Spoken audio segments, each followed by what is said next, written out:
My name's Nate Boley, and 20 years ago, strength training changed the course of my life. I built a gym here in Bend, Oregon from scratch that's helped over 1,500 people change their lives as well through strength training.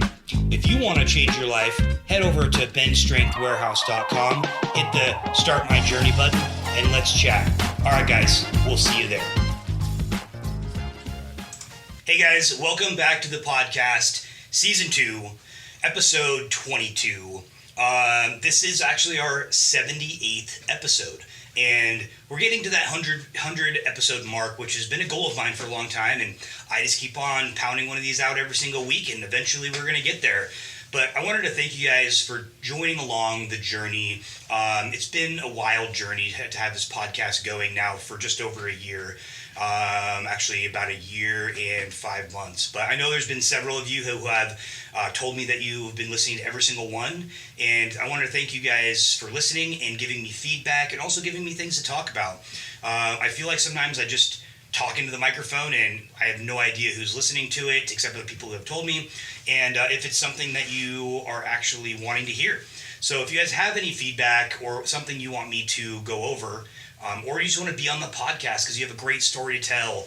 I love those types of ones. So anyway, today's episode, we're going to go over some different myths. So we're going to be debunking some myths and talking about some myths that are not necessarily true or may have like a slight bit of weight to them, but somehow they've gotten blown out of proportion or whatnot. And, I hear it a lot from people that, they go, oh, what do you do? Oh, I own a gym. Well, what kind of gym? We do strength training. Oh, no, I can't do that. It's too hard on my joints, or it's too hard on, I don't want to get injured or whatever. And it's just, or, I don't want to get too bulky. That's the biggest one I hear from women. I don't want to get too bulky. It's like, cool. You're probably not going to. Most likely, you're not going to just end up with like 100 pounds of muscle added on top of you, right? Especially because when you're doing strength versus hypertrophy work, there's differences in that. So you look at big, giant bodybuilder guys and women that have huge muscles, they don't always necessarily use strength training. Now they use weights, but it's not the same as strength training, right? So there's strength training, which creates strength in the tendons, the muscle, the bones, in the CNS, the central nervous system, that will fire electricity from your brain down into your muscles, right? That's primarily what strength training is working on. Now, of course, you're going to get denser muscles. You're going to add a little bit of muscle mass to your body and stuff like that. It's not going to be proportionately bigger. Now, for bodybuilders and stuff like that, they use a different rep range and different supplements and different training protocols to get what we call hypertrophy, which is growth of the muscle cells themselves. And they're not necessarily working on the other aspects of strength training. Now, of course, there's always overlap, and you're going to get a little bit of strength training when you're doing hypertrophy work, and you're always going to get a little bit of hypertrophy when you do strength training work, right? That's just the way it goes. Now, you can go like me, where I've done hybrid, where I do my strength first, I do my hypertrophy next, which is a lot of what our group classes and stuff entail here at Strength Warehouse. Or you can go strictly, I'm going to work on strength only, and I don't want to add any more size, which is a lot of what our endurance people do, right? They're doing the more 1 to 5 reps with heavier weights. They're not doing a lot of the hypertrophy work that I would necessarily do because they don't want bigger amounts of muscle on them, adding 15, 20, 30 pounds of muscle to them when they're trying to go for a long distance stuff. It's just there's a diminished return, diminished ROI when you are trying to do endurance sports and adding on muscle. And that's why strength training, which is what we do here, really pairs nicely with endurance athletes, because if you just did the strength portion of it, you're not going to add a ton of size. We've gone over this multiple times in our podcast. You're going to get stronger. You're going to have stronger bones, stronger joints, stronger CNS activation, and you're going to have more power output per pound on your body. And ideally for endurance athletes, that's what you want. Again, for power lifters, similar type thing, right? So you want to be the strongest possible version of yourself without adding a ton of muscle on, depending on where your goals are in your weight class. So for me, my weight class was forever, long time, like 10 years, 86 kilos. So I was 181 pounds. I think that's 86 kilos. I'd have to look up the math. But then, so I just didn't put on a lot of size back then. I was a smaller dude. Now I'm about 215-ish, but I graduated from that weight class into the 90 kilos, which is under 198 pounds, and it's like 198.6 or something like that. And I was in that weight class for a little while too, and I got some records, and I did really well in that weight class. And then I decided I wanted to go up into a heavier weight class. I wanted a little bit more size on me, so I did some more hypertrophy work, ate some more food, did that type of stuff, added more weight. Now I'm in the 100 kilogram class, which is under 220 pounds. But all right, so that being set aside, we're going to go over our first myth today, and that is resistance training is dangerous and or it beats up your joints, right? This is old time thinking that if you do strength training, it's going to beat up your joints and it's too dangerous for people to do. I don't know where this came from, but somewhere back in the day, somebody got hurt doing some strength sports because they weren't necessarily doing it correctly. Now, is there risk to doing, one rep maxes and pushing yourself, quite often throughout the year? Yeah, of course there is. Is there risk in jumping on your mountain bike and flying down a hill at 40 miles an hour in the dirt? Absolutely. But just so that being said, the truth is resistance training and strength training is safer than most team sports and many other forms of exercise, right? So there was a study that was done around 2004, and it was studying the injury rate per 1,000 hours of participation in various different physical activities, and including team sports, exercise, and daily exercising, right? Walking, gardening, etc. Now, I can put the actual study in the show notes, but here's some just basic highlights from it. So again, this is injuries, the activity, and then the injuries per 1,000 participating hours. So that means you've done 1,000 hours of participation in said activity. And then I'll share with you how many injuries they had. So the first one, this is just like the highlights of the actual study, right? So wrestling started out is the highest at 3.8 to 21 21.8 injuries per 1,000 hours of wrestling, or participating in wrestling. Sorry, I cannot speak today. Basketball was second, 6.3 to 12.9 injuries per 1,000 hours of participation. Soccer, 6.3 to 9.7. Track and field, 1.8 to 8.0. I guess track and field, there's multiple different sports. It doesn't really go into which sport it is. It could be running, it could be pole vaulting, it could be, all the other ones that go in track and field. But 1.8 to 8 injuries per 1,000 hours of participation. Running, 2.9 to 4.4. Gym training, strength training, 2.5 to 3.8, right? So really, similar to running. Again, they don't go into is this gym training or strength training on your own? Do you have a coach with you? Do you know what you're doing? All these types of things kind of can play into these things. But over the average, 2.5 to 3.8 injuries per 1,000 hours of participation for gym training, strength training. Just walking, which you do every single day of your life, probably multiple hours a day, 1 to 1.3. You can injure yourself just walking down the road. And there's no shortage of that. Megan, my wife, actually was walking and tripped. Actually, she didn't see the curb and tripped on the curb and broke her ankle. So just getting up in the morning and walking out of your house, there's a risk of getting injured, right? So this is not to knock any team sports or anything like that. All sports are great. I love sports. That was just to prove a point, right? When somebody says, hey, you're going to get hurt. My mom tells me this all the time. She goes, Nate, I don't want you lifting that heavy weight. You're going to hurt yourself and you're going to end up in a wheelchair or whatever. My mom is in her 60s. She's never touched weights in her entire life. Now, she's done hiking and biking and that type of stuff, living an active life. But she's never touched weights in her entire life. Never been to a gym as far as that I remember, or what she's told me. She's got a bad shoulder, and she also has a bad hip. Needs a hip replacement. So, yeah, Mom, eventually I'm going to need something, right? I might need a knee replacement. I might need a hip replacement. I might need a surgery. But I might need that anyway, even if I didn't touch any of the heavy weights. So The truth is that lifting weights is very, very beneficial, but it's not mandatory, right? Nobody's saying, hey, you have to do this. Now, me being a strength sport athlete and a gym owner, I am very biased to the you should weight train. Why? Because weight training mitigates a lot of the injuries that you can have in these other sports, right? So if you're really strong and you've got strong tendons and strong bones and you've got a good CNS connection to your muscles, when you say you're playing football, somebody comes and tries to tackle you, you have much more power. You might be able to get out of the way faster.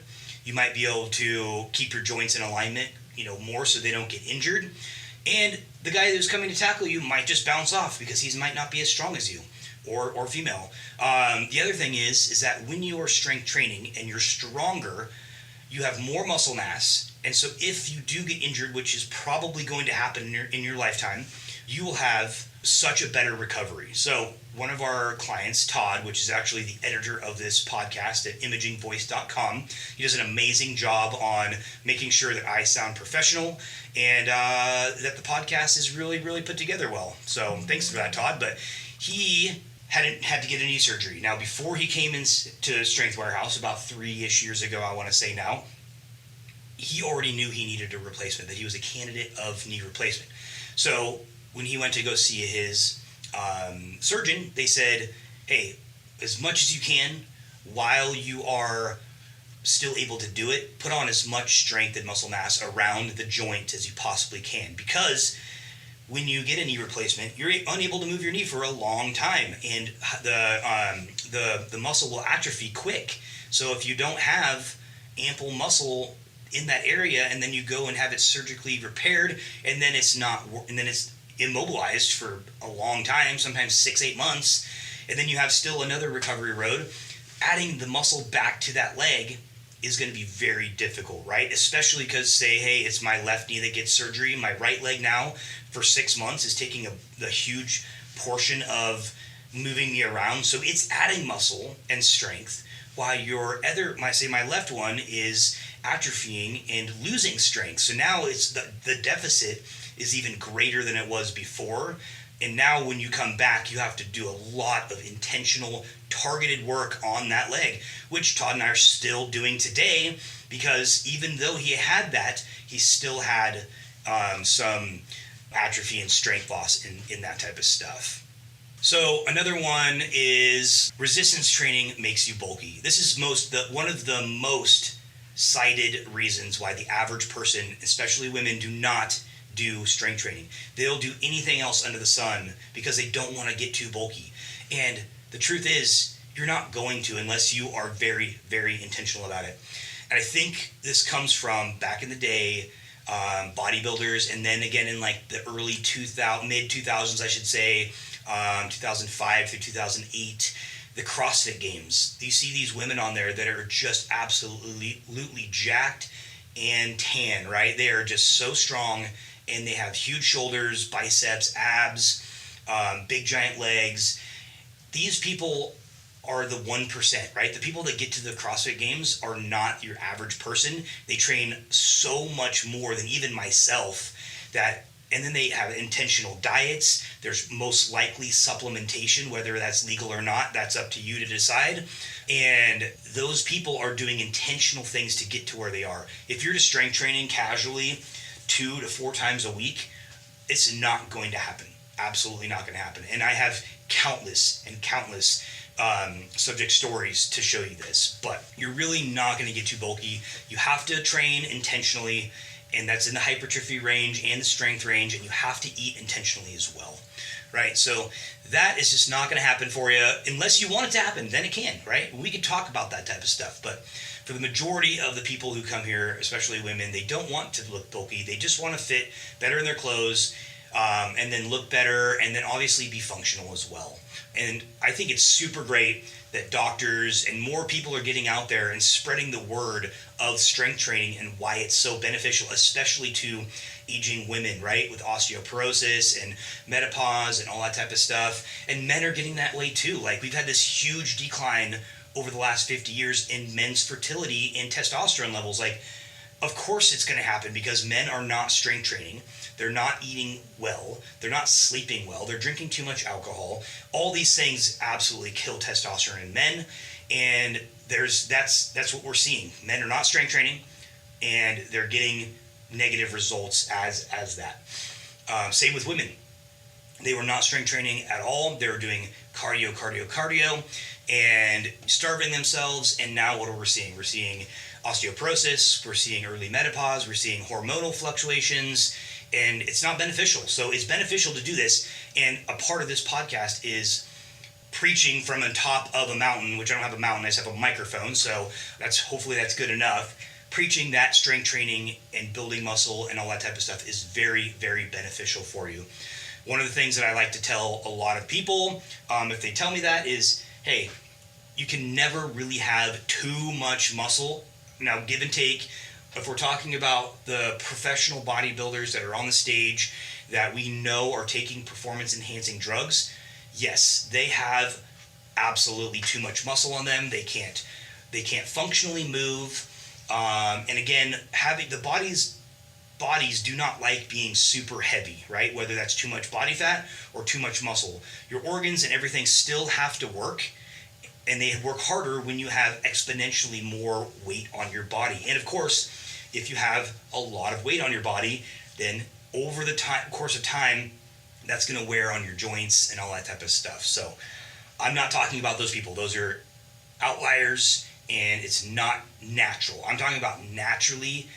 You're not going to add too much muscle on your body. And it's just like investing in your future, right? So if you started out, say you started out before you were born and your parents were investing for you. Now this is not, you can't translate this to strength training because your parents can't strength train and get you muscle mass while you're still in the womb or before you're born. But if they start saving for you for your retirement or whatever before you were born, the magic of compounding interest is it's known. Over time, you can get lots and lots of money, and then when you retire, you can live comfortably, right? So now, going back to the strength training for your mom and dad before you're born, if your mom and dad are really healthy and they're strength training and eating well, when they conceive a baby, that baby's going to have better genetics than somebody who doesn't. So maybe I was a little bit preempted to say this, but if your parents are strong and healthy and you have a baby, conceive a baby, that baby's going to be probably have a few steps ahead of somebody whose parents had bad healthy lifestyles, did not strength train, didn't exercise, and didn't prioritize their health, right? So getting more muscle on you as you live, when you are in your elderly years, you'll have a way better aging. You're going to have more muscle on you, so you're stronger. And of course, as you age, your testosterone levels drop, your hormones levels drop for females, your muscle mass is going to go away, but it's going to go away less, and you're going to have more of it. So it's just like having your massive nest egg of retirement money. By the time you're dead, hopefully you've used up most of it, right? Because you don't want to just build millions of dollars worth of wealth, not ever use it, and then be like, okay, I'm dead, see you later. I just worked my butt off my whole life to make this money, and now I'm just going to leave it for somebody else. The idea is to build up the nest egg so you can use it in your later years. The same goes for muscle mass. Now, muscle mass is going to give you benefits your entire life, but when you get older and you stop moving as much, you're going to have much more muscle mass to depreciate over the course of your life, and then when you die, you'll still have lots of muscle mass. All right. This is another one that I get a lot. Lighter weights for reps will get you toned. This is a long-standing myth, and it's a misconception that I just don't understand. People are like, oh, no.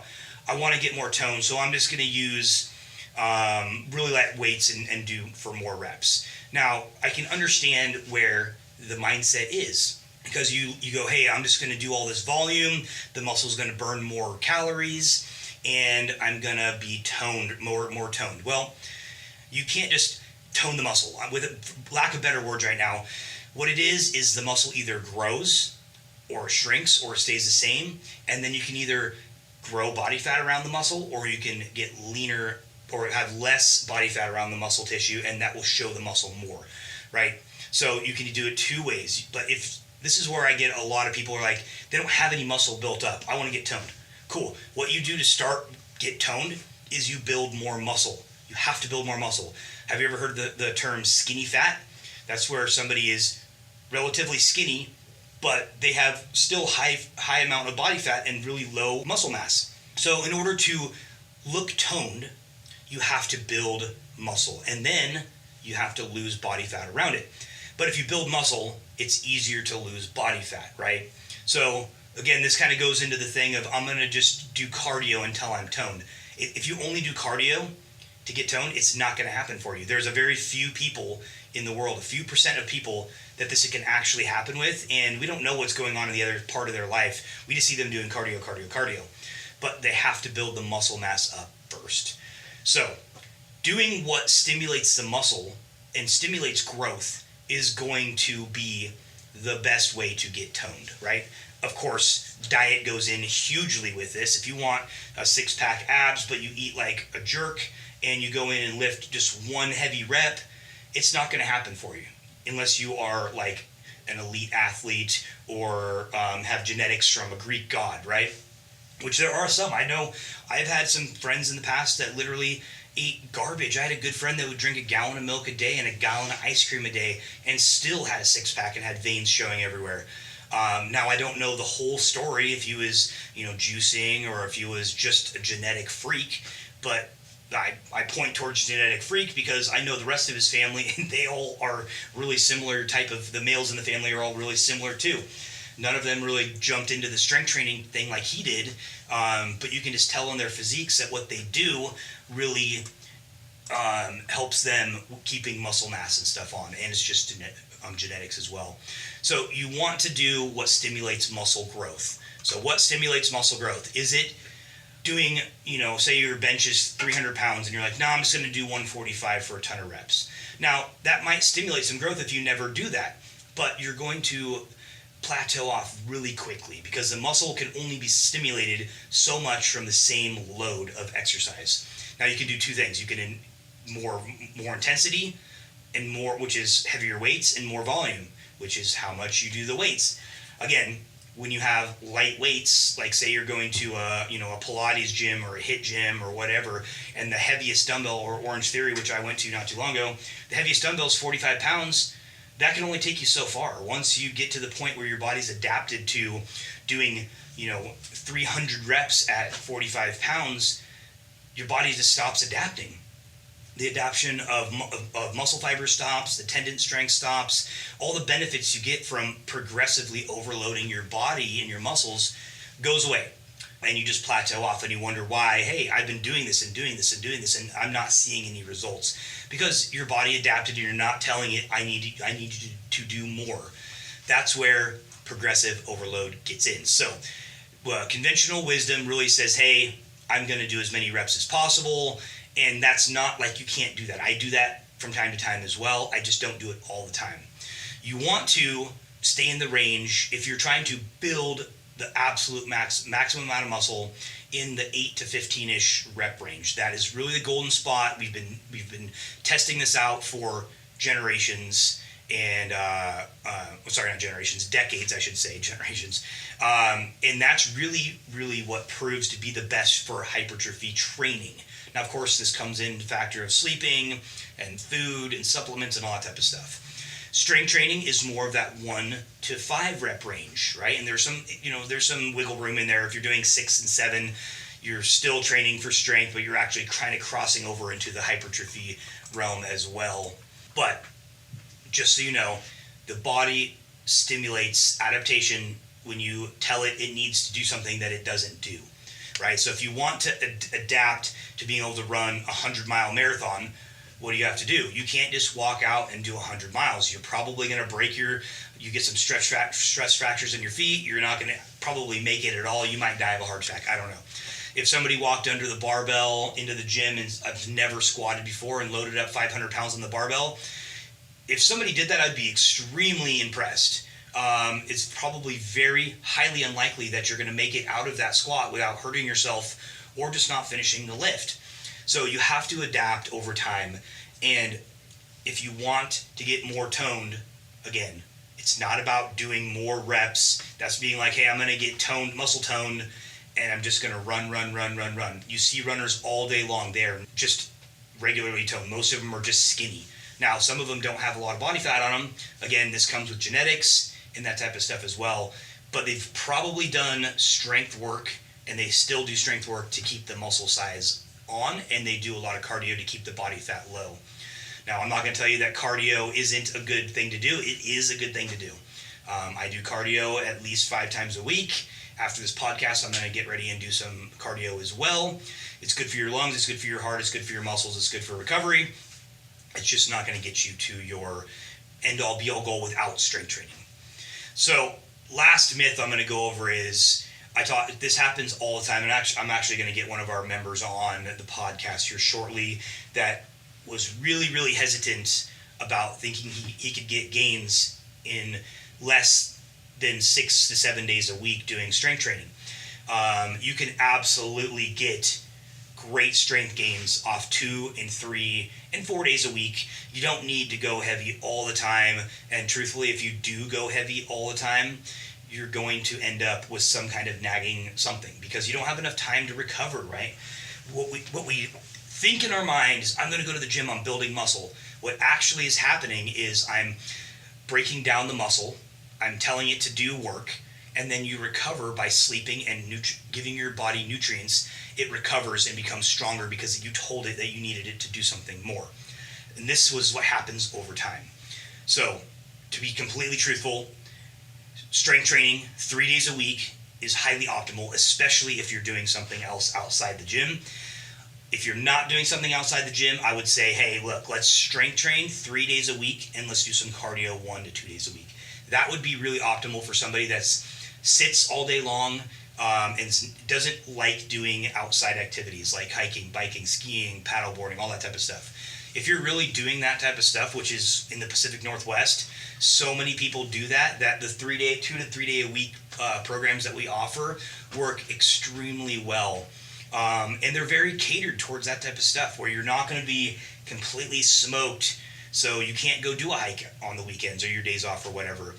I hear a lot of people saying, hey, full body training, where I'm going to do upper body and lower body and that type of stuff 2 days a week is really good. The data just doesn't show any good results on that. Now, I'm not saying that you can't be healthy doing 2 days a week full body training. I know plenty of people that do it that are generally healthy people, but you're not going to get really good strength training benefits from doing full body exercises. You just can't progressively overload the exercises long enough to really make that work. Anyway, guys, that's pretty much all the myths I got today. I know there's quite a bit more. If you guys want me to go over any other ones, let me know. Those are just some ones I get all the time in the gym from people coming into the gym that haven't either signed up or did sign up that are still deciding if strength training's for them, which it is, and it should be a part of your regimen. But if you guys have any other ones, shoot them my way. I'd love to go over them. I like debunking myths. I think it's awesome. And just having so much experience in the gym world, 17, almost 18 years now of training for myself. We've trained over 1,500 people to reach their goals, and the numbers just keep on continuing every day. So anyway, thanks again for joining me on this podcast. We will catch you guys on the other side. Thanks for joining us on the Go Heavy or Go Home podcast today. We hope you got a lot of value and had a ton of fun. If you guys want to learn a little bit more about what we do, or just have a ton of resources at your fingertips, head over to benstrengthwarehouse.com and hit the Start My Journey button.